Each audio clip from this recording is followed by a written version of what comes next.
Сайн байцгаана уу эрхэм хүндэт үзэгчдээ. Монголын үндэсний олон нийтийн телевизийн уралдаан таны мэдхүн дөрвөн бэрх нэвтрүүлгийн шинэхэн дугаарыг өргөн олон үзэгчид та бүхэндээ далилуулахад бэлэн боллоо.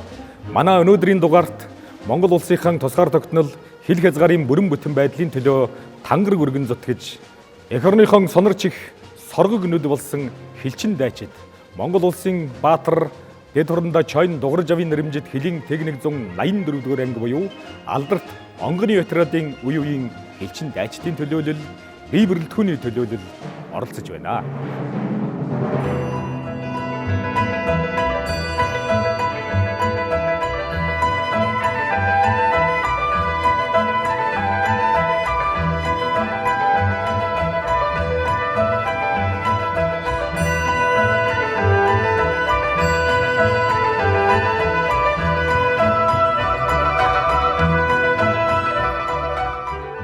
Эрхэм генерал Монгол улсын баатар чойн дугарж буй нэрэмжит цэргийн гавьяаны одонд хэдийн цэргийн тэг 184 дугаар ангид 1982-аас 83 он цэргийн албан хаасан Ахмад Хэлчид 1984-аас 87 онд албан хаасан Хэлчид одоо ажиллаж байгаа ангийн бүрэлдэхүүн Ахмадын орооны баг бүрэлдэхүүн дөрвөн бэрх тэмцээнд ороход бэлэн Ахмадын орооны дарга Бэлтгэл Тэдрэмдаа Баттулга болно. За дөрвөн багийн хамт олонд хамжилт хүсье. За ингээд нэвтрүүлгийнхээ дүрм ёсоор манай зочин багууд маань ямар багийн нэршил дор өрсөлдөхийг шодод шийдэцгээе. За тэгээд морилон ирсэн багийн ахлагч нар зочид маань ямар багийн нэршил дор өрсөлдөхөн шагаа орхиж шийднэ. За ангийн хамтын баг хэлэрхнаа. За шууд ямаачин баг болсон. Дөрвөн бэрхийг буулгаж ялагч болохын ерөөл дэвшүүлье. Хорой. За танах чинь айл баг үлээ. 82 оны. 1982-оос 85 оны хооронд онгоны ветеран далд хаасан хэлчихдээ байна. Хэлчтийн баг. Хэлчтийн нөлөөллийн баг аа. Хончин баг. За халдсан цагаан хоныг шууд нэг орхиод буулгалаа да. Халдсан цагаан хонийтэй бэлгэлье. За багт нь амжилт хүсье. За дараагийн баг маань 1984-өөс 87 оны хооронд алба хаасан Ахмад Хэлчтийн баг. За ямар багийн нэршилээр өрсөлдөхөө шийдэндээ Ямаачин баг, Хончин баг бол тодорсон байгаа. За Тэмээчин баг. За мөнгөн буйлтаа энэ сайхан атыг танаа багт бэлгэлье. За Хура. За тэгээд одоо бол дараагийн баг маань шагаа орхихгүйгээр шууд Адуучин багийн нэршилээр өрсөлдөх нь ба штэ. За баяр хүргэе. За ингээд магнадаа тоосгүй байх болтойгоо. Ядагч болохын ерөөл өгье. Хура. За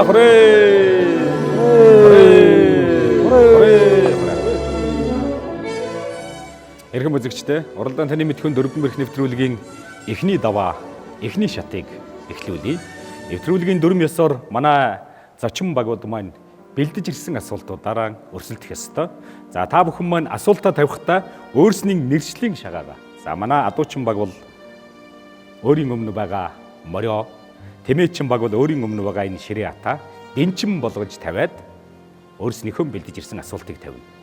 Та бүхний бэлдэж ирсэн асуултыг бусад 3 багийн аль нэг баг нь бүрэн дүүрэн хариулж гэмээн таны дэнчинд тавьсан нэршлийн шагаатай нь өөр багийн хотод тотлуулагдана гэсэн үг. Ойлгомжтой тийм ээ? За би бол бусад нэвтрүүлэг дээр ихэвчлэн зүүн гар талаасаа эхлээд байдаг. Одоо баруун гар талаасаа эхэлж үзье гэж бодлоо. За Тэмээчин багийн бэлдэж ирсэн асуултыг болгооцгоё. За бусад багууд анхаараарай.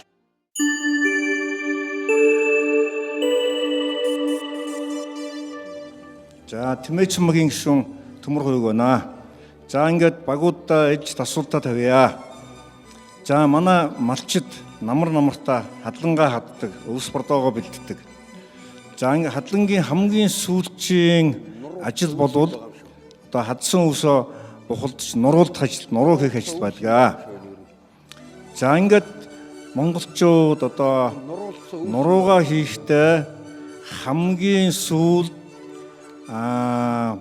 ямар зорилгоор ямар төрлийн өвсийг нурууныхаа хамгийн дээр нь хийж нуруугаа татдаг вэ? Нуруугаа одоо нуруулдаг вэ гэсэн асуулт байна. Тэмээгээ хороод өвтөө. Өөсөө хамгийн сүүлд нь бүрдэг. Яг уу. За шууд гараа өргөд хариулж болно. За Өргөхгүй. Хончин баг хариултыг болгоо. Хончин багийн ахлагч отхон гэдэг юм байна аа. За манай багийнхан зөвлөлтөд хамгийн сүүлд нэг ус чийг норхоос хамгаалж хяаг өвсөөр хамгийн сүүлдэнд эдэлтэн гэж хочиж бүтээж өгдөг баха. Хамгийн гол нь өвс илжирхийг нуруулсан бухалсан өвсийг одоо норхоос хамгаалж ус баг нэвтрэх үеж ингэж урахаас хяагаар сайхан битүүлж өгöd ингээд нуруулдаад орхино гэж.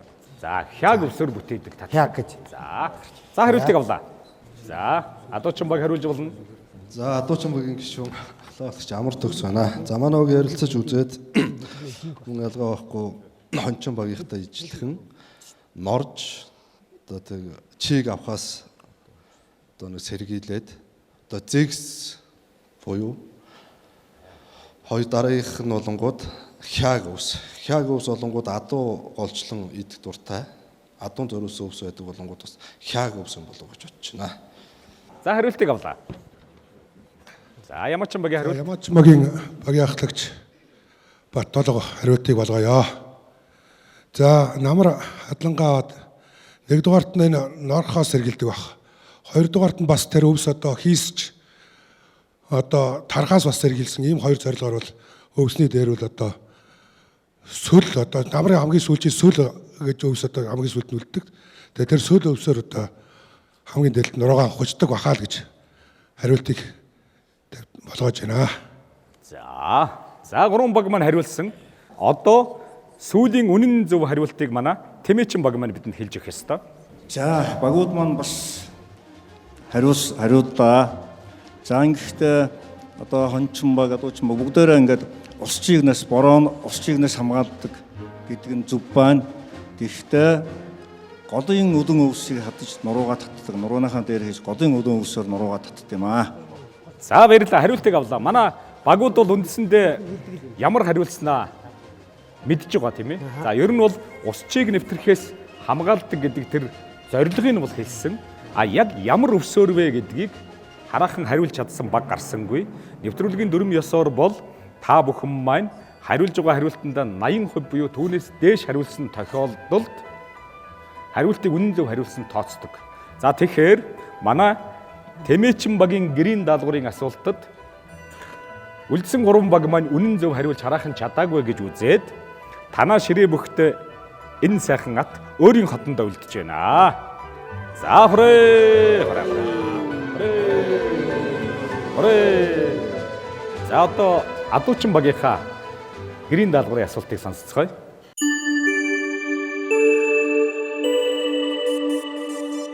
За Адуучин багийн багийн ахлагч Монголд байна. За Монгол оронд 1922 оноос 1928 он хүртэл ардын өвсгөлийн баяр наадамтай цог хийж байсан төрийн нэгэн онцгой ёслол байсан. Тэр ямар ёслол байсан бэ?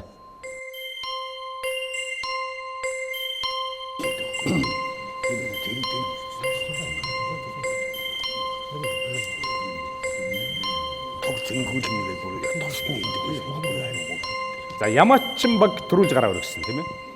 За Ямачин багийн бүрэлдэхүүн ярилцаад 22-оос 28 онд бол ардын өвсгөлийн баяр наадамтай цэргийн наадмыг хамт хийжсэн гэж хариулт өгч.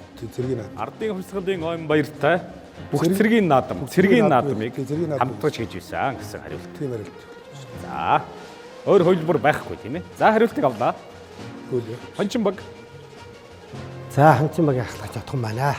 За манайхаа ярилцаад мөн яг цэргийн баярыг цэргийн наадмыг давхцуулаа хамт бүх цэргийн баяр гэдэг нэрээр цэргийн наадмыг давхцуулаа гэж адилхан асуулт хариулт нэг байна. За хариултыг авлаа. Цэргийн наадам гэж үзэж байгаа юм байна шүү дээ. За Тэмээчин баг үлдсэн. Тэмээчин багийн ахлагч Чимбаатар байна. За цэргийн наадам бол хийдэг байсан. Мөн үнэ. Дээрээс нь тугаа сангуулдаг байсан. Нэмж хэлэхэд. За тухайлбал ямар тугийг?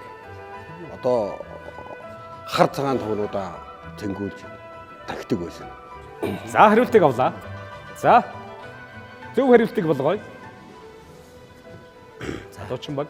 За зөв хариулт Тэмээчин баг бас нэлээд өхүүллээ. Туг тайх мах гэж тий. Зөв хариулт нь болонгоо цэргийн их жанжин түүгийг тайх ёслол.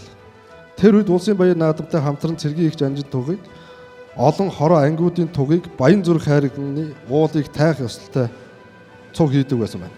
Түүхэн баримтаас авч үзвэл энэ тайлга ёслолыг хамгийн сүүлд 1928 онд үйлдсэн бөгөөд цэргийн яамны сайд Стендв бүх цэргийн жанжин хорлоогийн чой болсон штабын дөрөв бөгөөд эрхэлсэн түшмэл Шейконоор гарын үсгээ зурсан тушаалд 1928 оны 7 дугаар сарын 30-ны өдөр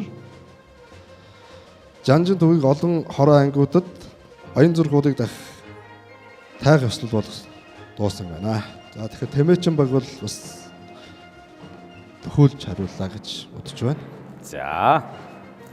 За их сурвалж бол Гиндэнгийн Бямбсрэн Цэндийн ган тулга нарын хамтарсан зохиогчтой Монгол төрийн үүсэл, ёс ёслолын бэлэгдэл, хүндэтгэл, уламжлал гэсэн номын 236, 237 дугаар тал дээр байгаа юм байна. За тэгэхээр ер нь бол 3 багаас үнэн тун дөхөө хариулсан баг бол мэдээж Тэмээчин баг байлаа. Нэвтрүүлгийн дүрм ёсоор 80% дөхүүлж хариулсан тохиолдол үнэн зөв хариулсан тооцно гэж байгаа. За тэгэхээр ямар ч байсан та бүхний тавьсан асуултанд туг таих тэр ёсол гэдэг үгийг үнэн зөв хариулсан учраас би бол 80% хүргэж хариулсан гэж үзэж байна. Зөв үү? За манай Адуучин багч өөрснөө хүлээн зөвшөөрч байгаа юм байна. За тэгэхээр та бүхний нэршлийн энэ актыг яах ёстой вэ? За Тэмээчин багийн уян дээр дүүхэлзүүлэх нь байна шүү дээ. За багийн ахлагч хармын сэтгэлгүйгээр өгөндөө. За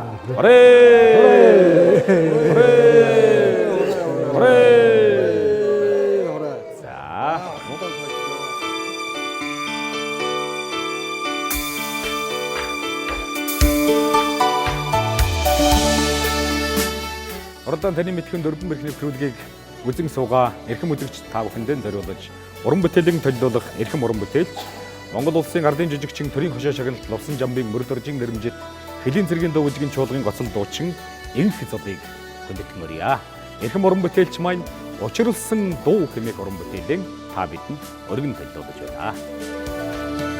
Өөрийн уян гарууд шигэсэрэж үдэми үлсэгэр хэлдэг үлсэгэр сонсож үссэн хүнгэдэг үнэн амьдрах учир тайван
За ингээд одоо манай хончин багийн даалгавар асуултыг бүгдээрээ болгооцгоно.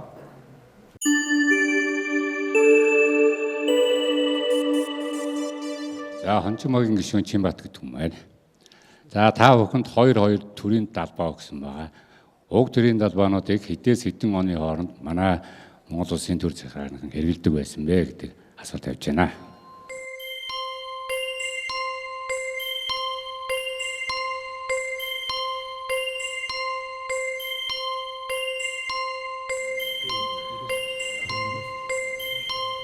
За, ямар ч юм ба гараа өргөсөн. Шууд гараа өргөөд хариулбал давуу тал болно. За тэгэр. Ямар ч юмгийн гишүүн зөргөө байна. За энд 7 номертай төрийн төлөө байна. Энэ 1960 оны үндсэн хуулиар батлагдаад 1992 оны үндсэн хууль хүртэл мөрдөгдөжсэн энэ үеийн төрийн төлөө байна. Нөгөөх нь болохоор Богд хаант Монгол улсын хуйуу 1911 оноос 1924 он хүртэл үндсэндээ байсан гэсэн үг. 21 он ардын хувьсгал гараа солигдсон байгаа. Тэгэхээр 11-ээс 19 онд байсан Богд хаант Монгол улсын төрийн төлөө гэж бид нар ярилцаад хариулж байна. За Тэмээчин баг. За Тэмээчин багийн гишүүн Амгалан баяр байна. За би тэгэд ярилцаад энэ 7 юм уу те эхний энэ анхдугаар үндсэн хууль буюу 1924 оноос хэрэгжилжсэн гэж үзлээ. А энэ 8 номерын далбаа болохоор энэ нэлээд хожуу 1961 оноо 2 оноо тэр явцаанаас хэрэгжилжсэн. 8 номер уу? Тий. 8. За одоо ч юм бэ. За энэ 2 номерын юг тугийг болохоор ардын хувьсгалаас өмнө 11-ээс 21 он гэж ялаа. 2 номерыг үү? 2 номер. За 11-ээс 21. Тий. За өөрөөр хэлбэл Богд хаант Монгол улсын үеийн төрийн далбаа гэж үзэж байгаа юм байна. За бүгд найрамдах Монгол ард улс гэсэн энэ тугийг болохоор 21-ээс 24 он гэж. Ер нь бол манай үзэгчдийн мэдлэгийн цар хүрээг тэлсэн ийм сайхан асуулт тавигдсан. За үүн дээр ер нь бол одоо бас маргаантай, мадагтай гэж үзэж байгаа ийм зүйлүүд ч байгаа. За тийм учраас саяын хариулт хэлсэн багийн гишүүд маань өөрснийхөө барьж байгаа далбаануудаа бариад яг энд гараад ирээ. Камерын урдаас хар зогсож байгаа цөмөрөө үнэн зөвийг сайхан магадalnаа. Богд хаант Монгол улсын үеийн төрийн далбаан дээр бол та оны хувьд жаахан мадагтай зөрүүлсэн. За 1960 оноос өмнөх төрийн далбаан дээр бас төгч ч гэсэн маргадаг зүйлүүд байдаг юм байна. За гэхдээ 60 онд баталсан Монгол улсын бүгд найрамдах Монгол ард улсын үндсэн хууль дээр маш тодорхой заасан байгаа. Монгол улсын төрийн далбааны одоо ишин хэсгийн улаан дэвсгэр дээр нь одоо алтан таван хошуу, доор нь алтан соён барилуулсан байна гэж заасан байдаг. За яг тэр үндсэн хуулинд заагдсан төрийн далбаа бол энэ мөн учраас 1960 оны үндсэн хуулиар батлагдаад 92 оны хүртэл бидний шүтэж дээдэлж явсан төрийн далбаа бол энэ мөн. За тийм учраас таны хариултыг таны хэлснээр ирч юу юм бэ? Хоёлоо дундаа хийгээд 85 орчим үнэн зөв хариулсан гэж тооцож болохоор байна.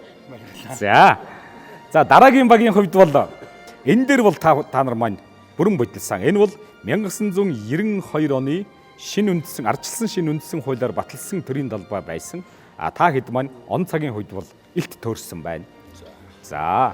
За энийг бол та нар маань юу гэж хэллээ? 1924 он. За 1924 оны шинэ үндсэн хууль гэсэн. За энэ бол 1940-оос 45 оны хооронд маддаггүйгээр дагаж одоо мөрдөж байсан манай төрийн далбаа юм байна шүү. За тийм учраас энэ хоёр дээр бол хоёулын дээр нь төөрлөө тийм ээ. За маргаан байхгүй.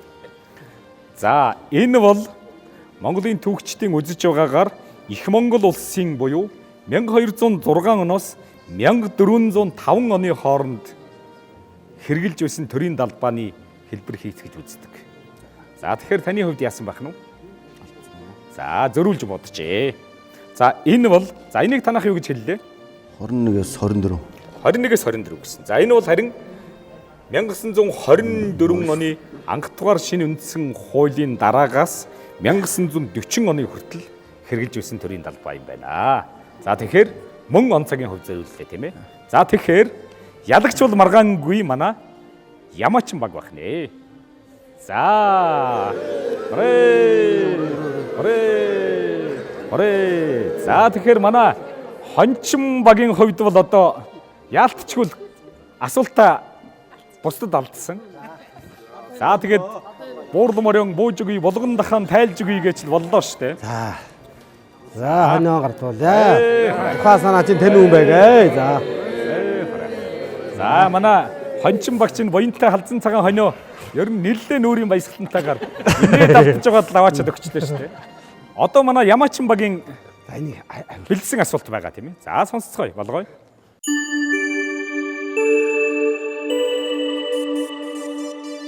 Ахмад Хилчин хорлоо гэдэг хүн байна.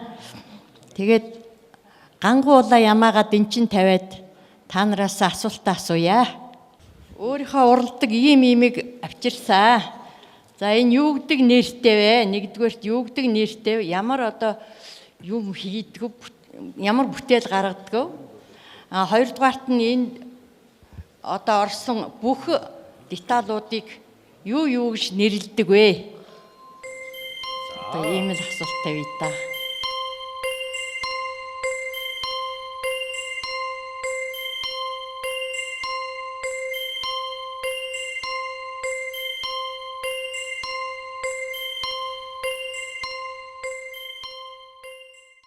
Төрүүлж гараа өргөл мэдээж давуу тал болж байгаа. За Тэмээчин баг.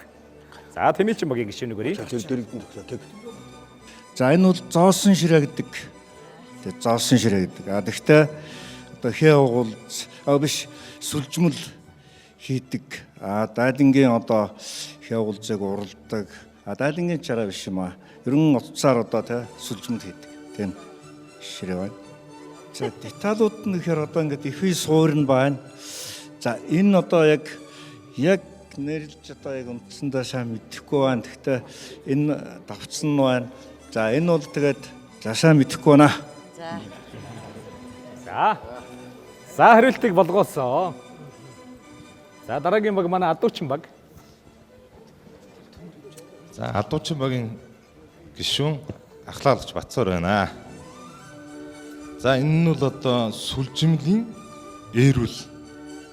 Одоо гөрмөл, одоо сүлжмэл, одоо тэр юм хийхэд одоо ашигладаг гэдэг гэж. Миний хувьд бол одоо сүлжмэлийн одоо ээрүүл. Одоо ингээд сүлжээд одоо гоёлоо юм сүлжээд ингээд ахиулаад энд нь ингээд олон нүхт ингээд цаашлуулаад ингээд яваад байдаг. Энэ нь болоод тэрхэр нөгөө утсаа эндээ янгууд энэ нь болоод тэрхэр бас зоосоор ингээд хийцэн байхыг би харж ирсэн бас өмнө нь. За энэ өхөнчөнд бүгдээрээ нэг нэртэй байж таараа шүү дээ. Задлж тайлбарлах зүйл байна уу? Одоогоор алга байна. За хариултыг авлаа. Хончин баг. Хончин багийн гишүүн мөнгөчлөн гэж хүн байна. Энэ бол үйл урлалын нэгэн бүтээл. Зоосон ширээ гэж сүлжмэлийн ширээ байгаамаа. Энэ бол сүлжийн татах гол байна. Энэ бол түгжээ байна. Энэ зоосон хүндрүүлэгч байна. Утасны чиглүүлэгч байна. Одоо энэ тэгээд утасныхаа чиглүүлээд сүлжмэлээр сүлжээд энэ буцаа татахгүй тул зоосоор хүндрүүлэх гэж ингэж зоосон ширээ гэж нэрлэдэг. Энэгээр бол зээх наамл одоо имжирийг хийж өгдөг. Одоо манай багийн яг энэ юу юм бол жишээ нь? Энэ бол арам.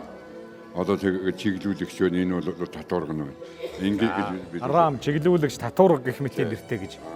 За хөгчүүл ярихдаа түгжээ гэж ярьдаг байсан юм да. Манай хийж. Яг иймэрхүү гадаад нэртэй л байсан юм бах та тийм ээ?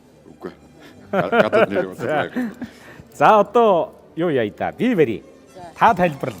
Тэгэхээр манай бусад багууд зөв хариулж чадсан эсхэ өөрснөө дотроо болгооцгоно доо тийм ээ. За энэ бол одоо бүр эртээр үеэс гар урлалд одоо өвлөгдөж ирсэн өв соёлын эд байгаа. Одоо дайлан урлалд хэрэглэн нэр нь бол нэр нь бол зоосон ширээ. Зоосон ширээ мөн. За би эхнээс нь тайхан тайлбарлаад өгье. За энэ дээдлийн гисхийг бол хараа гэдэг. Одоо энэ хоёр талын бол гацар. Энэ бол одоо энэ утсаа сүлжмэлээ орох гол. За тэр гол гэдэг юм. За энэ түгжээ энийг бол сүмбэрэг гэдэг. Сүмбэрэг. Тий, сүмбэрэг. За энэ дээдлийн энэ доотлын хоёрын энэ хөндлөгч нь бол холбоос. Тэгээд энэ нь их бие буюу одоо ширээ. Ширээ. За ингээд энэ уцаа тогтоосон энэ юг бол угсраг гэдэг. Угсраг. Энийг нь бол орхиул. Одоо энэ туузан хэсгийг орхиул. За энд нь бол дээр үед нөгөө зоос зүүж ингэж хүндрүүлж өгдөг байсан. Одоо бол яг нөгөө зоос нь олдохгүй болохоор ингээд зоос орлуулад юу хийцэн байгаа. За тэгэхээр манай Ямаачин багийн хувьд бол зориуд хэнч хариулж дийлэхэргүй асуулттай ирсэн байна шүү дээ, тийм ээ. Одоо яг өөрийнхөө хийдэг За яг ер нь бол зүгээр зоосон ширээ гэдэг нэрийг манай Тэмээчин баг хамгийн түрүүлж хэлсэн. За дараагаар нь бол Хончин багийн хувьд бол зоосон ширээ гэдгийг давтаж хэлсэн. Түрүүлж хэлсэн нь бол давуу тал болно. За гэхдээ нэвтрүүлгийн дүрм ёсоор бол 80% буюу түүнээс дээш хариулсан тохиолдолд зөв хариулсан тооцно. За танахыг бол би өргөөд 50% гэж үзлээ. За тэгэхээр манай Ямаачин багийн тэр ноолууртай улаан сэрх өөрийнхөө хотонд үлдэх нэ. За. За нэвтрүүлгийн эхний даваа, эхний шат дуусаж байна. За манай Адуучин баг, Хончин баг хоёрын хувьд бол өөрсдийн бэлдэж ирсэн асуултуудаа бусдад алдсан, бусдад гартсан учраас өөрсдийн нэршлийн шагаануудаа бусдын хотонд хотлуулжээ. За тэгээд манай Ямаачин багийн хувьд бол Хонь Ямаа 2 буюу 2 богдоо дөрвөн бэрх болгоход дөрөв дөхөж байгаа гэсэн үг. За манай Тэмээчин багийн хувьд ч гэсэн нэг тэмээ, нэг морьтойгоор, 2 сайхан бодтойгоор зааман дөрвөн бэрх рүү нэлээд дөтлөж яваа амжилтыг үзүүлж байгаа гэж үзэж болох нэ. Манай нэвтрүүлгийн хойморт уран бүтээлийн толилуулахаар Хөлийн цэргийн дуугжгийн чуулгын гоцлог бүжигчин Монгол улсын соёлын тэргүүний ажилтан Батнасан Тонголог Туянаар хүрэлцэн ирээд байна. Та бүхэндээ зориулж Монгол улсын соёлын тэргүүний ажилтан бүжиг дэглээч, дэд хорондоо самжидын алтан сэлмийн дэглэлт, Монгол улсын урлагийн гавьяа сэтгэлдэн хөгжмийн зохиолч Дашторжийн Ариун болдын найруулга хүслийн биелгээ хэмээх бүтээлийн өргөн толилуулж байна.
За манай нэвтрүүлгийн зүгээс та бүхэндээ дөрвөн бэрх буулгах дөрвөн асуултыг болгоолгоно. За тэгээд энэ асуултанд та бүхэн маань үнэн зөв хариулж чадж гэмээн нэвтрүүлгийн зүгээс хөтлөгч миний өмнө хотлуулсан байгаа энэ дөрвөн зүснээс өөр өөрснийхөө дөрвөн бэрх буулгахад хэрэгтэй шагаануудаа авах ийм боломжтой юм аа. За тэгэхээр эхлээд та бүхэндээ хонь буулгах асуултыг болгоолгоё. За ингээд та бүхнийхээ өмнө зочин хоймортой би бас нэгэн эрхэм судлаач түүхчийг хүндэтгэн өрөх ёстой. Халуун гушуутай халзан цагаан хонь буулгах асуултыг бидэнд тавьж өгнө хэмээн зэвсэг түвшний бэлтгэл дэслэгч генерал, соёл спорт аялал жуулчлалт залуучуудын яамны соёлын бит бус өвийн бодлогын зөвлөлийн гишүүн түүхийн ухааны доктор Сосор Вармгойг хүндэтгэн өрье. За сайхан үлжиж гэнэ үү та? За сайхан үлж байна. Сайхан үлж байна уу. За манай Элчин даажид онгоны очруудын хал уугуул нутгийн одоо олон зон олны төлөөлөл байна гэж ойлгож байна. Та бүгд амгалан сайхан үлж байна уу. Асуултаа бол инх ургийн гэрээ гэж гэрээг байгуулжээ. Тийм ээ. За хэдэн онд ямар гүрэн байсан хаан хэм байсан энэ инх ургийн гэрээг за оны мэдвэл одоо бүр таны хэлдгээр 80% он аавна тийм ээ. За хаадын нэрийг хэлвэл одоо үлдсэнийг аавна гэж бодоод энэ асуултаа одоо арай хөнгөвчлээ доо. Инх ургийн гэрээ. За тухайлбал Монголын ямар улсын үед хамаарах ямар хаан, Хятадын ямар одоо түүхийн үеийн ямар улсын ямар хаантай байгуулж ирсэн бэ гэдгийг хэлэх нь байна тийм үү? За.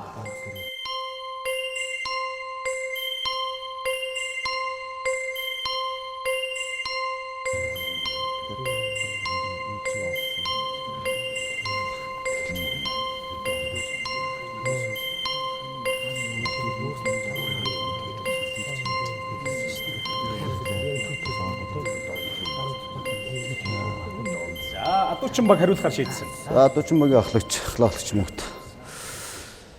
Гэрээнийх нь нэрийг өглөө бисаа инх ургийн гэрээ те. За 1727 онд Буур голын гэрээ гэж байгуулагдсан. Тэрний өмнөх гэрээ гэж би ойлгож байна. Тэрний өмнө байгуулагдсан гэрээ. Тэгэхээр Манжчин улсын үед хэлийг тогтоожсэн гэж. Тэр яагаад. За хариултыг авлаа. Тоонгийн үе гэж ойлгоо. За шууд. За хариулъя. Хончин багийн хариултыг авъя.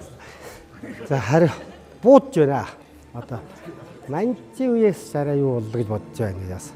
Тогтхон гэдэг Тоонгийн сургаал гэж их яг энэ зүүнтлийн хүн гэдэг.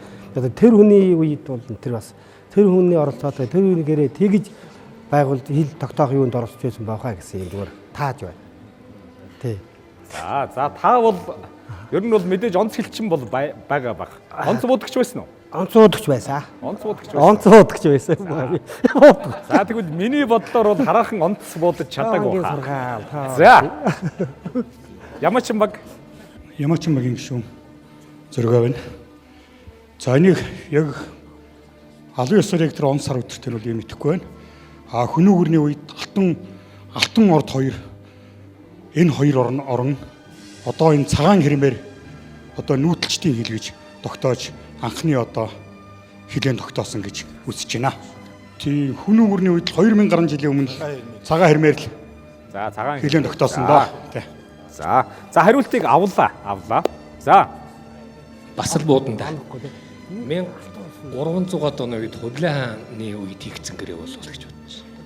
За тэгэхээр зөв хариултыг манай түүхч доктор Сосор Барамгай бидэнд хэлж өгнө. Энэ бол бас одоо бидний их түүхийнхээ талаарх мэдлэгийн цар хүрээг нэлээн тэлэх ийм сайхан асуулт.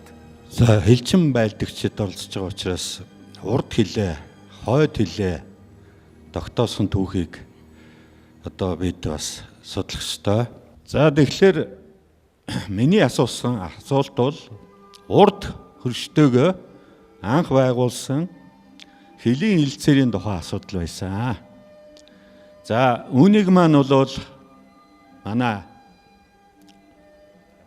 Ямаачин баг бол за 90-80% хариулчлаа гэж ойлгож байна. Цагаан хэрмээр тэгээд хүн гүрэн байгуулсан гэдгийг үл хэлж байна. Зөвхөн Хятадын гүрний нэрийг бол жоохон буруу хэлсэн хан улсын үегээд тий.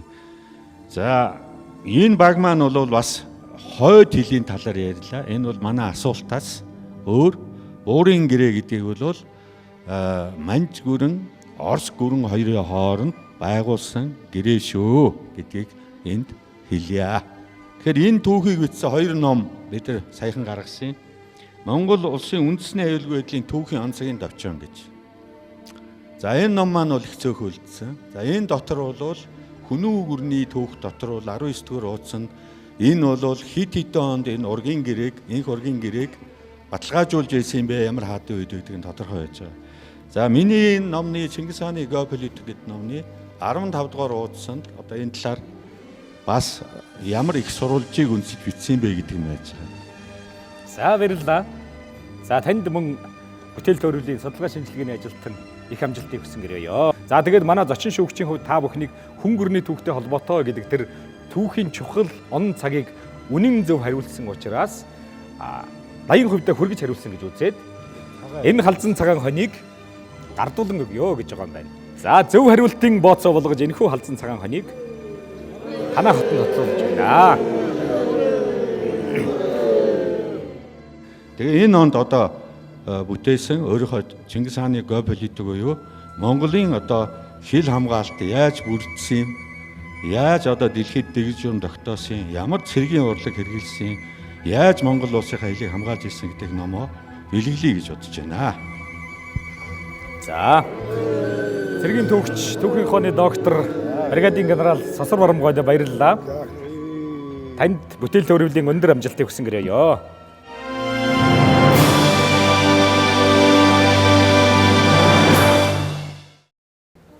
За нэвтрүүлэг маань үргэлжилж байгаа. Одоо би та бүхэндээ морь буух асуултыг олгоолгох гэж байна. За манай морь буух асуултыг нэвтрүүлгийн зүгээс тавихдаа за та бүхэндээ бэлдсэн суглаа соглуулнаа. Багийн ахлагч нар гараад ирээрэй. За энэ дөрвөн цааснаас нэг нэгийг та бүхэн маань авна. За тэгээд за бөглөх хэсгийг бид нар тэгээр орлуулсан байгаа. За энэ хэсэгт нь тохирох үгийг бөглөнө. Өөрөөр хэлбэл монголчуудын маань өв соёлын гайхамшгуудын нэг болсон энэ тгийг нөх. Зүүр цэцэн үг онцлог тэргүүтэн л байгаа да.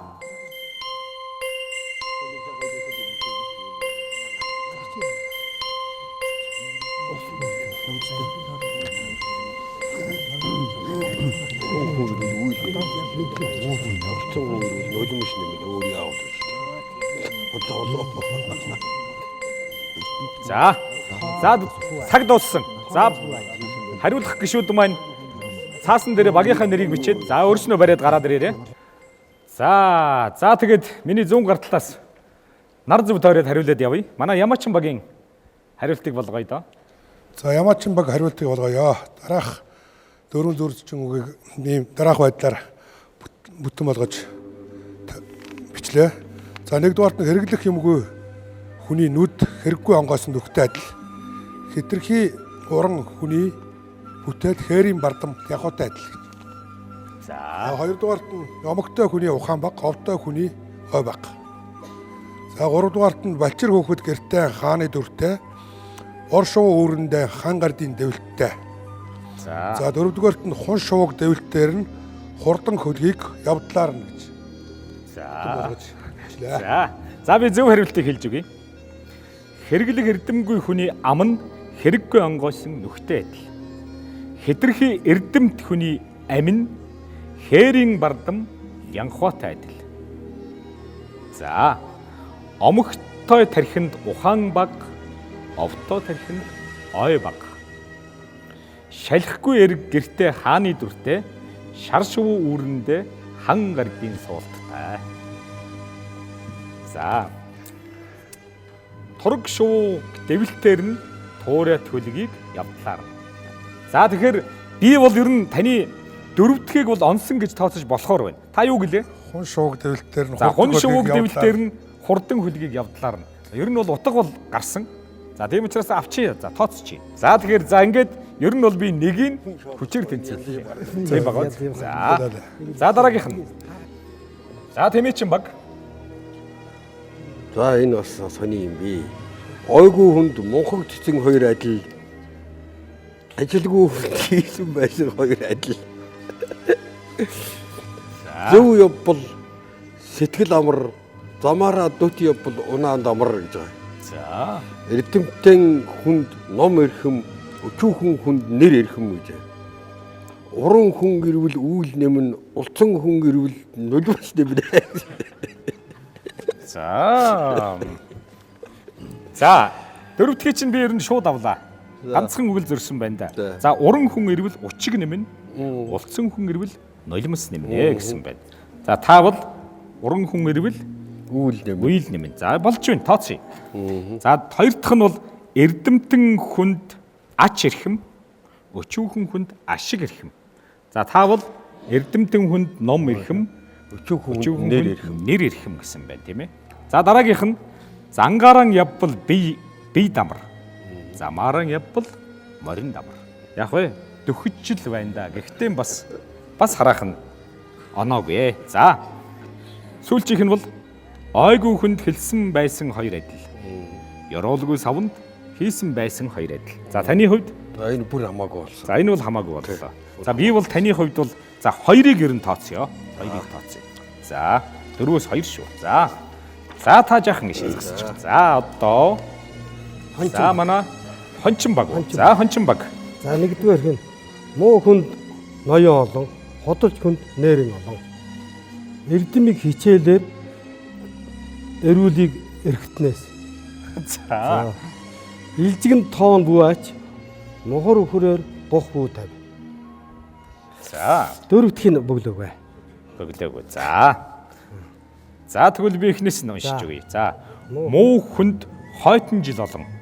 Залхуу хүнд маргаашийн өдөр олоо. Ташаарч тийм ээ. За эрдмийг эхнээс нь эвийг эртгэхнээс. Тормонд нь тоон бууач. Бярунд нь бох бүү тав. За таны огт хариулаагүй дөрөвдөх нь бол цатгалан хүнд цагаан хурганы сүүл хатуу, өлсгөлэн хүнд өлөн бугын эвэр зөөлөө. За юм байсан байна да. За тэгэхээр таны хувьд бол онсон хариулт байсангүй. За Ядуул Магишин Батар. За ховч хүн. За ховч хүн. Хоёр хөлтэй могоо адил. Хоёр хөл. Могоо. Хоёр хөлтэй могоо адил. За ховын үгний үзүүрт зүү адил. Ховын үгний үзүүрт зүү адил. За дээд эрд нь эрдэм мэдлэг, дунд эрд нь эрүүл мэнд, доод эрд нь эд баялаг. За гурав дахь нь даруу эрдэмтдээ хүн даруу байхтаа сүртэй. Мохоо утах хуйтай байхтаа сүртэй. Дөрөв дахь нь саруул хүн байвч ухаанаа мэд. Сайхан амраг байвч энд нь хариулаг. За би зөв хариултыг танд хэлж өгье. Ховч хүн хоёр хөлтэй могоо адил. Энэ зөв байна тийм ээ. Ховын үг хоёр үзүүртэй зүү адил. За хоёр дахь хэсгээр нь жаахан ташаарсан байгаа. За дээд эрд нь эв, дунд эрд нь эрдэм, доод эрд нь баян. За бас ташаарчээд дээ тийм ээ. За монхог хүн дуугүй байхтаа сүртэй. Мохой хутаг хуйнд байхтаа сүртэй. Саруул тал байвч шаврыг нь мэд, сайхан амраг байвч санааг нь мэд. За ингээд дөрүүлэнд нь ерөнхийдөө ташаарлаа да. Ер нь нэвтрүүлгийн дүрм ёсоор 80% хүрэх ёстой. 80% хүрэх ёстой.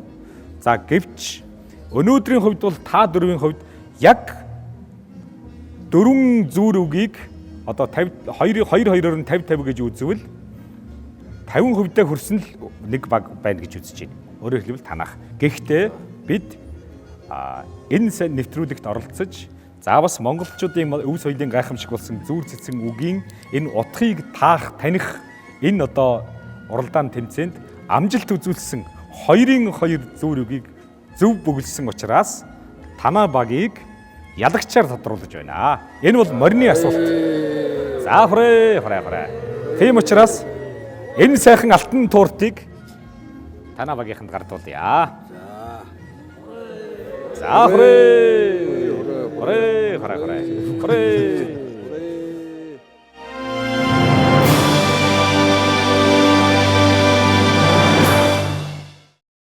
За нэвтрүүлгийнхээ хүндэтгэлийн хойморт алдар тонгоны отрядтай амьдрал ажил үйлдвэрийн холбоотой гэж хэлж болох нэгэн зочин сайхан уран бүтээлчийг урьдсан байгаа.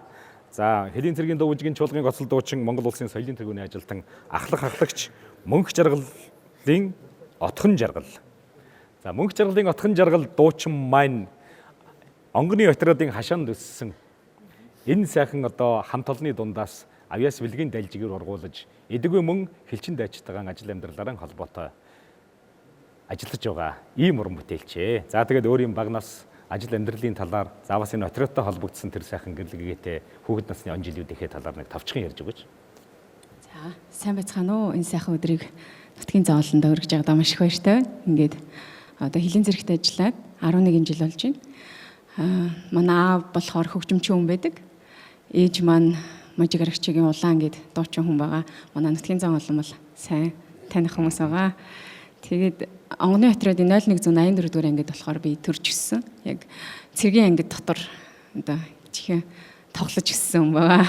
Тэгээд аав ээж хоёрынхоо залгамж халааг аваад хилийн зэрэгт тэр хоёрынхоо одоо хүсэл зорилгыг биелүүлэхийн тулд хилийн зэрэгт орсон өдийг хүртэл ажиллаж байна.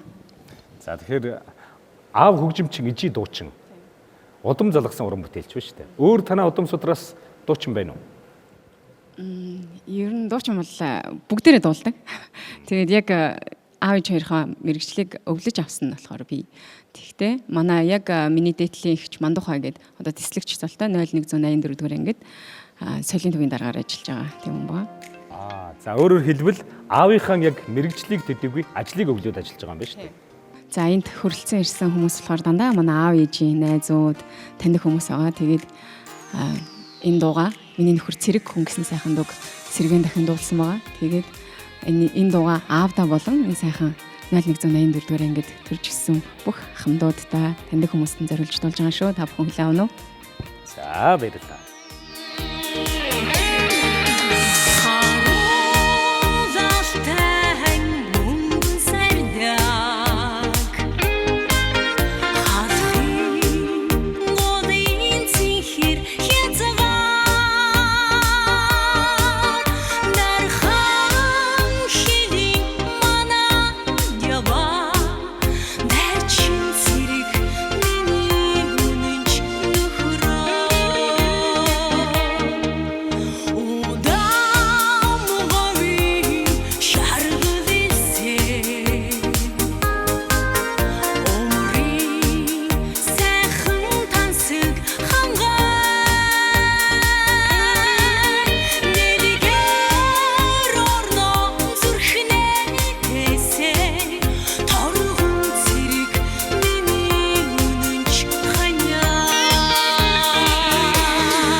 Оролдон таны мэдхүйн дөрвөн бэрх нэвтрүүлэг маань үргэлжилж байна. Нэвтрүүлгийн зүгээс тавих хоёр асуултыг өөрөөр хэлбэл хоньны асуулт, морины асуултыг та бүхэндээ болгоолгосон. За яг энэ мөчид бол дөрвөн бэрх буухад ойртсон хоёр баг байгаа. Энэ хоёр маань хэвээрэл байна. Тэмээчин багийн хувьд бол 3 бодтой боловч 2 морь 1 тэмээтэй учраас дөрвөн бэрх буухад ахаад 2 богийн зөрүү хэвээрэл байгаа. За Ямаачин багийн хувьд ч гэсэн мөн одоо 2 хонь 1 ямаатай хэдий ч ахаад 2 бодыг хотондоо хотлуулж байлж дөрвөн бэрх буулгана тийм ээ. За бусад 2 багийн хувьд бол надад хэлэх зүйл алга. За одоо хөгжөөн дэмжигчдийн дунд тавих асуултыг би та бүхэнд болгоолгох гэж байна. Хөгжөөн дэмжигчдийн дунд.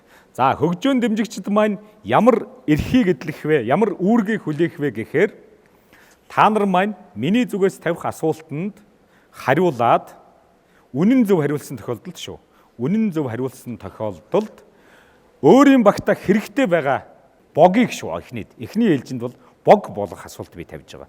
Хөгжөөн дэмжигчдийн дотроос гарч ирээд ялагч болсон тохиолдолд өөрийн багт хэрэгтэй байгаа аль нэгэн богийг авна гэсэн үг. За миний асуулт. ЮНЕСКО-гоос хүн төрөлхтний соёлын дахин давтагдчихгүй өвийн бүртгэлийг үүсгэдэг та нар маань мэднэ. Монголоос бийт болоод бийт бус олон төрлийн өвүүд энэ өвийн бүртгэлд бүртгэгдсэн байгаа. За үүн дотроос Монголын идэ ундааны соёлоос хэдэн төрлийн ямар өв бүртгэгдсэн байдаг вэ? Хөгжөөн дэмжигчдээс шүү. Шууд гараа өргөд хариулж болно. За Ончмогийн хөгжөөн дэмжигч шаардлагаж байна. За би ЮНЕСКОд өвд бүртгэх айргийг үүсгэж байна. Гүүний айргийг. За ер нь бол тун дөхүүлсэн. Би бол зөв хариулт мөн гэж үзлээ. Гүүний айрыг буюу хөхүүрийн айргийг ЮНЕСКОгийн хүн төрөлхтний соёлын өвд идэ ундааны төрөлд Монголоос анхлан бүртгэгдсэн байдаг. Цорын ганц идэ ундааны соёлын өвийг бүртгэгсэн хөхүүрийн айрыг мөн юм аа.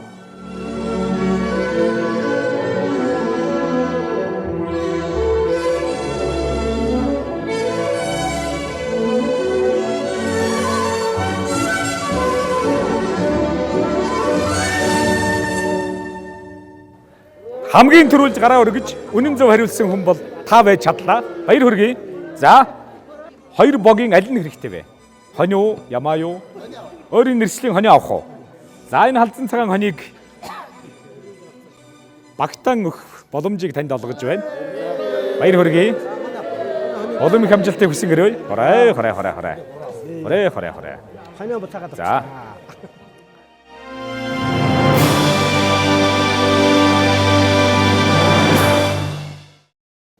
За уралдаан таны мэдхийн дөрвөн бэрх нэвтрүүлгийн дараагийн асуулт буюу тэмээ болох асуултыг нэвтрүүлгийн зүгээс та бүхэндээ тавих гэж байна. За бүгдээрээ анхаарлаа хандуулаарай. Тэмээ болох асуулт. За монголчуудын уламжилт өв соёлын нэг шинэ айлын гал голомт үүсгэхэд уламжилж ирсэн ёс заншлыг наривчлан хэлж өгнө үү? Үндсэн багийнхны дунд тавьж байгаа асуулт шүү. За шууд хариулж болно. За манай хончин багийнхан гараа өргөсөн. За хончмогийн гişүн мөнгөслөн гэж юм байна. За шинэ гэр үүсгээд өвгдөөс за галыг тасалж өгдөг. Энэ галыг тасалж өгөх бол бэрийг хадам ээжтэйс болгож угаад бэрээр шарт тос үе шүүл арц ганг 9 торгоны өөц ингээ 5 зүйлийг хийж бэрээр галаа саалгаад гал асны дараагаар хадам ээж бэрдээ галынхаа чиг шарт тос амсуулаад бэрдээ барьдаг. Энэ ёслол бол үйлддэг. Тэг хүүдээ галыг таслаж тэр бэр бол тэр айлын гал голомт эзэн боллоо гэдгийг бэрдээ бол ээж нь галынхаа хайжиг өгч ингэж баталгааж болдгаа. За ямар ч юм баг хариултыг шууд хариулъя. Цаг нэлээд явж байна. Дараагаар нь Тэмээчин баг бэлдэж байгаа. Ямаачин багийн гишүүн Алтан чимэг байна. За галыг болохоор шинэ айл болж байгаа айл эцгийн гэрээс гал таслана гэж ярьдаг. За тэгээд шинэ бэр нь галаа асаахаас өмнө галаа бадраагаад тэгээд хүү бэр хоёр хоёул галдаа мөргөж галаа мялааж шар тос өргөдөг мялаадаг байгаа. Тэгээд шинэ бэр мөн гал дээр тэр бадарсан гал дээрээ цайгаа чанаж ирсэн гीचтэй дайлж цайлдаг ийм сайхан уламжлал байгаа. Тэгээ мөн тэр галын хайчиг бол зарим аймагуудад бол домнож өгдөг, зарим аймагт бол өгдөггүй байгаа.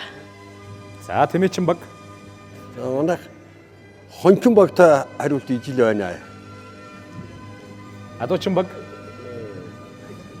Адуучин баг бас мөн адил. Хариулт ижлэгээ хончин баг та. Бас л хончин багта ижлэх. За би хариултыг та бүхэндээ нэг бүрэн ихээр нь уншиж санардуулъя да. Гэр бүл болоход хорим эхлэхийн өмнө шинэ айлын гал голомтыг анхлан асаах төрт ёсны зан үйл хийгддэг. Тухайлбал хорим эхлэхэд өөрсдийн ахан дүүс зүүн талд, анд нөхөд бусад зочид баруун талд, гэрлэгсдийн эцэг их хойморт суудал эзэлсний дараа хархуу хүүхнийг хөтөлж алгуурхан орж ирнэ. Тэд орж ирээд урьдчилан бэлдсэн олбог суудал дээр галын эхэнд хархуу, галын аманд хүүхэн суунаа. Хархуу эцэгтэй хандан ааваа галаан хайрлаа гин. Эцэг галаар яах нь вэ хөөмөн гэхэд хүү аавын галаас тастаж айлынхаа галыг асаая гин. Эцэг нь маш баяртайгаар хитэн хүүдэн өгөхөд хүүн хитийг 2 гардан авч адислаад улмаар хитийг цахиж гал гарган хөгжөөгөөд хүүхэнд өгнө. Хүүхэн тэр галыг авч 100 тулганд урьдчилан бэлтгэсэн аргал хомоол хуурай зомголоор асаан бадрааж тэр дороо тогоо тавьж шинэ айлын анхны цайгаа чандаг. За ийм ёс байсан юм байна.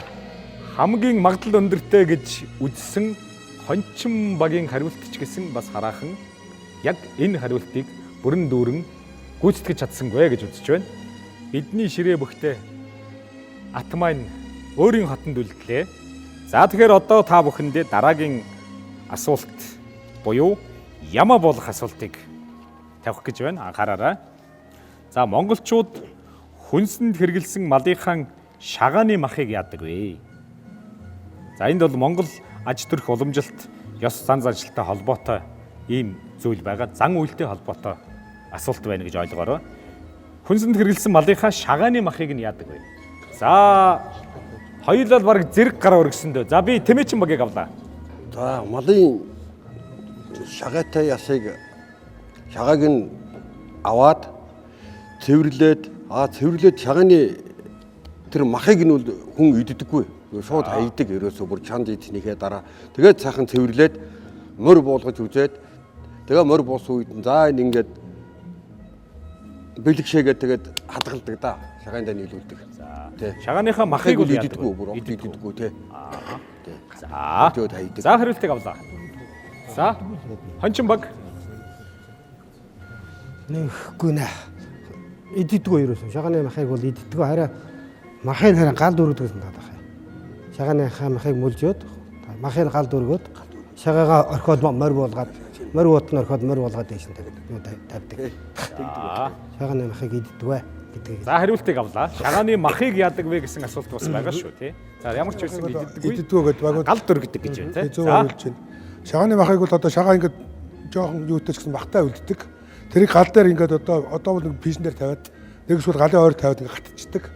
Тэнгүүд бүгдийн сайхан гатаад горзоогоо дэрнгүүд нь утгаар зороод шагааг маш цэвэрлээд тэр юугнууд одоо шагаа бол одоо оны бодын шагааг хаяхгүй шүү дээ. Өхрийн шагаа төрөл богийн шагааг одоо хаяад тэгээ морь уулгаад шагааг нь аваад юугнууд тэр гатаж бүр зорж авсан юуг юм бол шагааны махадгүй гэдэг хайчдаг. За. Алматад өрөвдөг. За хариултыг авлаа. За хийдэг. Адуучин баг тонож үлдлээ. Адуучин багийн гишүүн Батцуур хариулъя. За шагааг бол одоо шууд чансан малынхаа идсэн малынхаа шагааг одоо монголчууд эртээр үеэс одоо наадга болгон ашигладаг байсан. Тэрхийн тулд одоо шагааж нь үлдэхээр жоохон махтай үлддэг. Тэрийг ингээд сайхан цэвэрлээд тэрийг л одоо хайдаг байсан. Тэгээд шагаагаа одоо тоглоом наадгай хэлбэрээр одоо цааш нь ашигладаг байсан. За хариултыг авлаа. Ер нь бол асуултын хувьд бол шагааны махыг яадаг вэ гэдэг байгаа шүү дээ тийм ээ.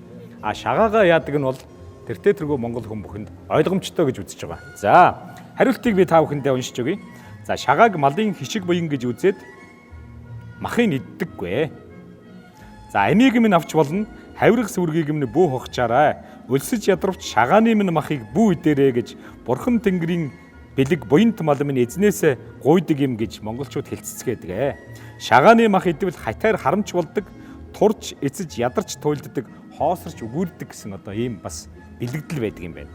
А шагааг хормоо дээрээ цэвэрлээд шагаанаас гарсан өрөм махыг гадаа гаргаад сэгсэрдэг. А нэг бол авдрынхаа арал руу хаяа руугаа залдаг. За шагааны махаар тухайн айлыг харсан даасан заяач тэнгэр нь хоололдог гэж үздэг юм байна. За тэгэхээр нэвтрүүлгийн дүрм ёсоор төрүүлж гараа өргөөд төрүүлж хариулсан бол давуу тал болно. Төрүүлж хариулаад 80% та хүргэж хариулсан бол ялагчд тооцогдно. За манай Тэмээчин багийн хувьд бол төрүүлж гараа өргөсөн, төрүүлж хариулсан. За тэгээд шагааны махыг бол ямар ч байсан иддэггүй гэдэг тэр гол санааг бол төрүүлж гаргасан учраас төрүүлж гаргасан учраас ялагчаар тодруулж тооцох бүрэн боломжтой гэж би үзэж байна. За хүрээ. За ингээд за энэ сэлбэн эвэртийг танай хотод татлуулъя. За хүрээ.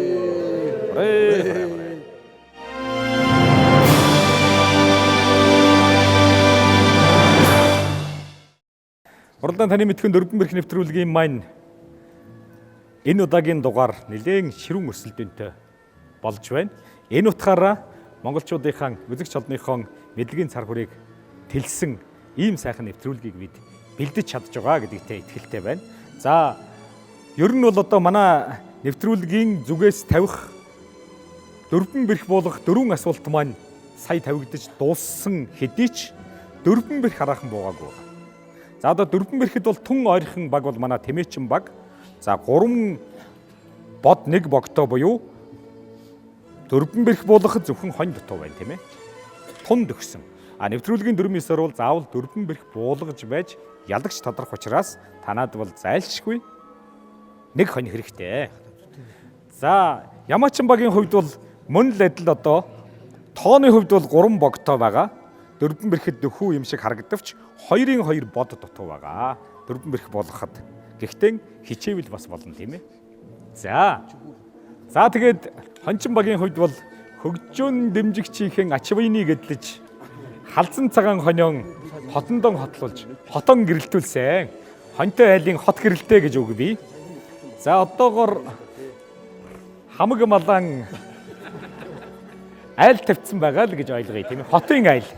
За тэгээд манай Адуучин багийн хувьд бол надад ярих зүйл алга. За одоо би та бүхэндээ хөгжөөн дэмжигчийн дундах дараагийн асуултыг тавья.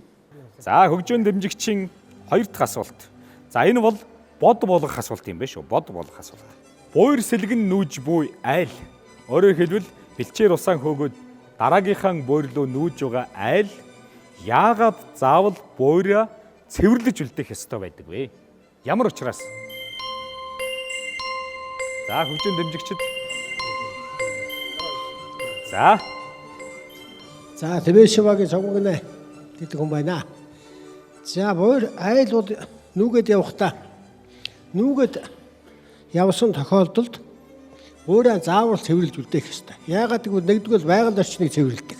А хоёрдугаар тэр буурын дээр дахиж айл амтаа одоо буухад тэр буурыг одоо цэвэрлсэн байвал одоо дараагийн одоо байгалаараа одоо үлдэх ёстой байхгүй буурь чинь. А тэр талаас нь нэгдүгээрт. А хоёрдугаарт ер нь Монголын ёс заншилд буураа цэвэрлээд 3 чулуу тавьж тотхны 3 чулуу гэж 3 чулуу голдон тавьж орхидог. Тийм заншилтай байсан урд бол. А тэгээд тэр буурин дээр 3 жил тэр айлын гэрийн буурин дээр айл буух ёсгүй. За бас нэг талаас юу яадаг? Одоо дээд тэнгэр харж үйдэг. Одоо энэ айл хаа бууж байгаа, хаа нутгалж юу? А энэ одоо ямар юутай одоо дахиж тэр айлын одоо буян ишигт одоо тэр буур цэвэрлэх бол их холбоотой байдаг. За би хариултыг та нартаа ер нь хэлж өгье. За буур сэлгэн нүүж буй айл гэрийн буураа цэвэрлэхгүй үлдээвээс тухайн нутгийн одоо савдаг сахиунс тэнгэр хилэгнэ. Шин нутагт ээлгүй болно хэмээн үздэг бөгөөд буурин дээрээ яс үлдээвээс мал сүрэг ховордож хишиг буян дундарн хот харлаж ядуурн хэмээн одоо цээрлдэг байсан юм байна. Тэгэхээр ерөнхийдөө бол таны саяын хариулсан хариултанд энэ утгууд бол тодорхой хэмжээгээр бас багтаж харагдсан тийм ээ. Хэлэгдсэн. За тийм учраас би хөгжөөн дэмжигчийн асуултанд таныг үнэн зөв хариулсан гэж үзье. За тийм учраас одоо та энд байгаа боднуудаас өөрөөр хэлбэл тэмээ адуу хоёроос аль нэгийг сонгож багтаан авах боломжтой. Олон адуутай болох уу, ашилгын тэмээ олонтой болох уу? За ингээд энэ мөнгөн буйлтай атыг бэлгэлье. Хорэ.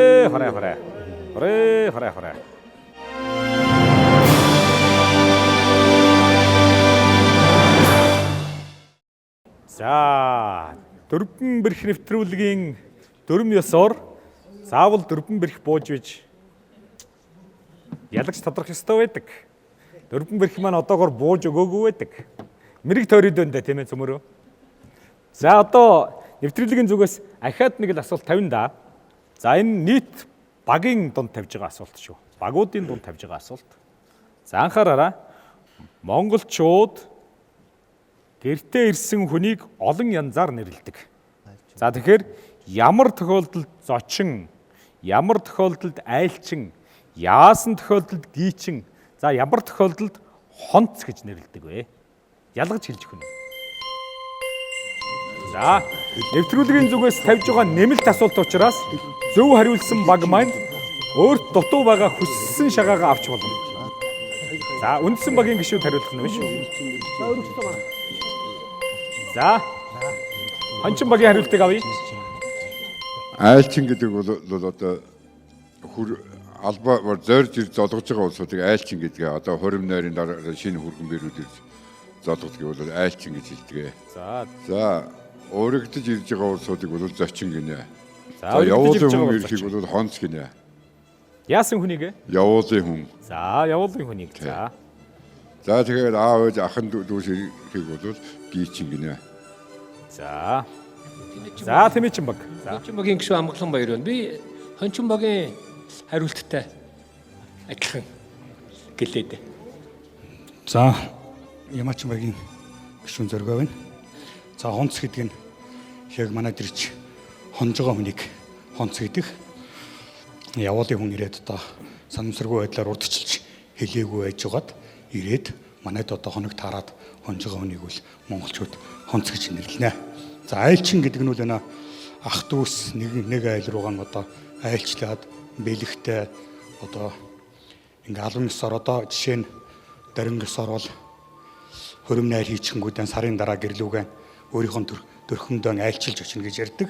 Энэ нь одоо бэлэгтэй ингэж айлчилж явна гэж дарингчууд бол ярьдаг. За зочин гэдэг нь бол урдчилсан одоо хэлсэн урилгаар ирж байгаа тийм хүмүүсийг зочин гэж нэрдэг. За гийчин гэдэг бол холоос ирж байгаа ахан дүүсийг гийчин гэж нэрлэж байгаа. За тэгээд хариултыг би та бүхэнд уншиж өгье. Зориуд өрсөн урилгаар ирж байгаа хүн бол зочин. За заавал одоо айлчлах учиртай ийм хүмүүс одоо өөрөөр хэлбэл ах トゥ хамаатан садан ах トゥ ус за ийм хүмүүс бол гийчин. За гэнэт таарсан аян замын хоног тойруулахаар ирж байгаа за ийм хүн бол мэдээж хэрэг хонц байж таарна тийм ээ. За тэгээд зорж ирж алсаас зорж ирж золгосон хүнийг айлчин гэж нэрлэх нь байна. За тэгэхээр саяын хариултанд бол үнэн зөв буюу ер нь дөхүүлж хариулсан баг бол манай хончин баг байлаа. Баяр хүргэе. За хүрээ. За хончин багийн хувьд одоо шууд эндээс сонгоод аль дуртайгаа бод бог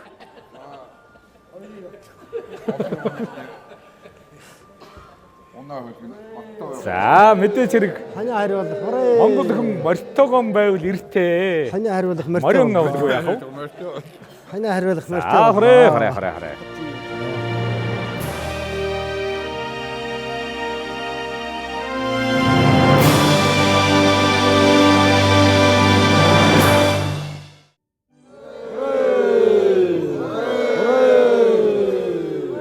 Мөндөд үзэгчдээ Монголын үндэсний олон нийтийн телевизийн уралдаан таны мэдхүн дөрвөн бэрх нэвтрүүлгийн энэ удаагийн дугаар өндөрлөх гэж байна. Өнөөдрийн манай нэвтрүүлэгт оролцож байгаа Эх орнын батлан хамгаалах гэгэн сайхан үйлсийн төлөө хил хязгаарын бүрэн бүтэн байдлын төлөө тангараг өргөн зүтгэж байгаа хилчин дайчдын маань төлөөллүүд Монголын үндэсний өв соёлынхон талаар өргөн гүн мэдлэгтэй гэдгийг харуулж нэлээд өрсөлдөөнтэй тэр утгаараа бас үзэгчид та бүхэндээ үнэхээр үзүүштэй хөсөөштэй ийм сайхан нэвтрүүлгийг бэлтгэж чадсандаа бид баяртай байна. Манай нэвтрүүлгийн түүхэнд тун цөөхөн тохиолддог ийм нөхцөл байдал ялагчийн шатанд үүссэн. Энэ бол манай уралдаан цэнгийн дөрвөн бэрх нэвтрүүлэгт оролцож байгаа багууд маань тун ширүүн өрсөлдөж дөрвөн бэрхийг тэнцүү хуваасан учраас өөрөөр хэлбэл дөрвөн бэрхийг яг өөрийн өмнө бүрэн буулгасан баг хараахан тодорсонгүйгээр нэвтрүүлэг маань дуусаж байна. За тэгээд бид бод богийн чанараар өөрөөр хэлбэл цуглуулсан бод богийн чанарыг харгалзсан үзээд ялагчийг тодруулахаас өөр аргагүй болсон. За тэгээд ялагч бол мэдээж манай Тэмээчин баг байна. За Тэмээчин баг маань 2 тэмээ 2 морь 1 ямаа буулгаж за нийт чанараараа бол 4 бод 1 богтой нийтдээ 6 шагаа 5 шагаа өртөө цуглуулж авсан. За гэхдээ 4 бэрх болгоход ганц хундан цагаан хонь дутсан. За гэвчиг яалтчгүй амжилтаараа за бод богийн үзүүлэлт чанараараа сүргийн бүтцээрэн танаах бол мянгатын зэндаанд очсон буюу ялагч болж чаджээ. Баяр хүргэе.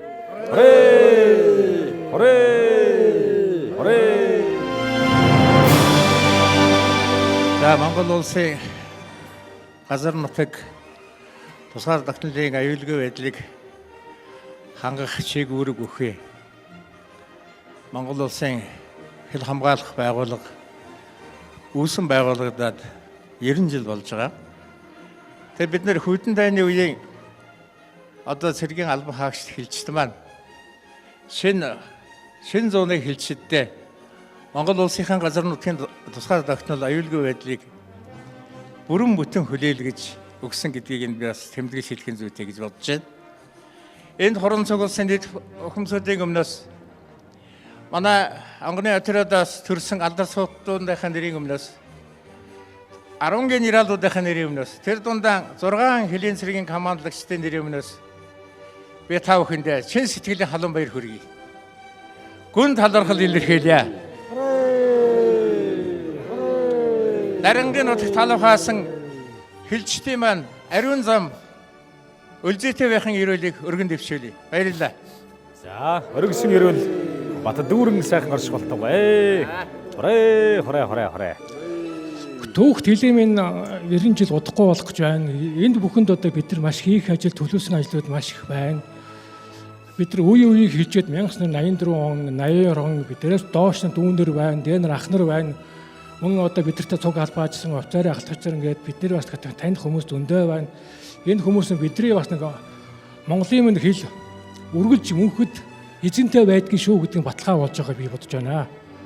Монголын үндэсний олон нийтийн телевизийн уралдаан таны мэдхүн дөрвөн бэрх нэвтрүүлэгт амжилттай оролцож уламжилт өв соёлон гаргуун гайхамшигтай мэддэг гэдгийг бас нотлон харуулсан энэ тэмцээний ялагч баг бол 1984-өөс 87 оны хооронд алдарт онгоны хилийн отрядад цэргийн үүргэн биелүүлж эх орныхон дархан хилийг батлан хамгаалах гэгэн сайхан үйлсэд өөрснийхөө залуу халуун насыг зориулсан хилчин дайчдын төлөөлөлөөс бүрдсэн манай Тэмээчин багийн хамт олон юм аа. Багийн ахлагчийг хүндэтгэн өрж манай дөрвөн бэрх нэвтрүүлгийн хамт олонны сэтгэл шингэсэн бэлгийг хүндэтгэн гардуулъя. Улам их амжилтыг хүсье. Монгол өв соёл маань мандан бадрахалтугай.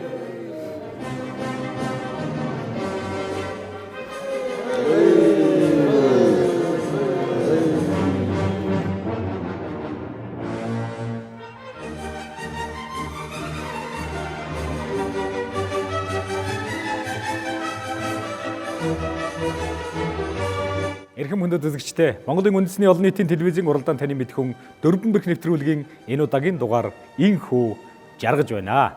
Эх орныхон бүрэн бүтэн байдлын төлөө соён бут түгнийхэн өмнө тангар гүргэн зүтгэж байгаа үе үеийн хилчин дайчдын маань Монголын өв соёлын төлөө бас нэгэн үзүр сэтгэлээр зүтгэж өв соёлынхон гайхамшигтай мэдгчд, мэдрэгчд, түгээн дэлгэрүүлэгчд гэдгийг нотлон харуулсан энэ удаагийн дугаар та бүхний маань мэлми, сонор, оюун ухааныг гийгүүлэн хүрсэн гэдэгт итгэлтэй байна. Юу сонсон 9 цагаан хүсэлтэн сэтгэлжлэн бүтэх болтугай Монгол өв соёл улмаа бадарна гэдэг болтугай. Хүрээ!